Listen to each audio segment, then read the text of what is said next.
May sa tinyog kadagiti kapatga na kayo iti babaen ti tropical anasyon kas iti Pilipinas. Manipud bunga, bulong, kayo, aging garamot, adaan serbi, rason anaawagan at Tree of Life. Itupat ng hektarya abantay ti Kasiga Manayday San Isidro, 5,000 apuon ti kayo ti mahugani, ken nakurang 5 gasot anyog ti naimula kas paset ti cocoa vid tree planting iti ili. Tawen 2020, karigget ti COVID idirinugyan ti ili ti panagmula ti nyog ken naawagan a cocoa-vid.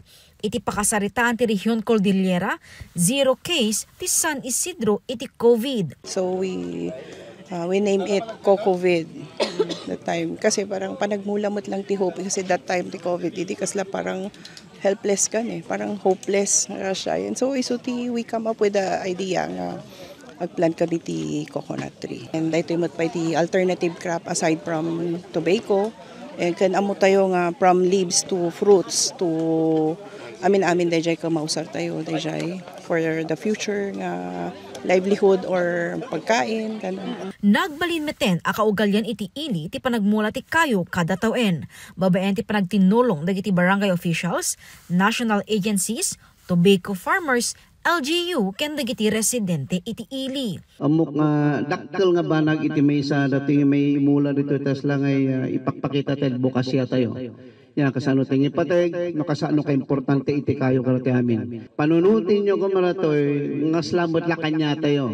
Panunutin nyo ting imulmula tayo para kinagiti masakbayan, katika pututan tayo, kitubing tayo. Bigbigan na kitagasawa a lider iti ili, adagiti kayo timang salaknib ti kinaba ng ti kabantayan.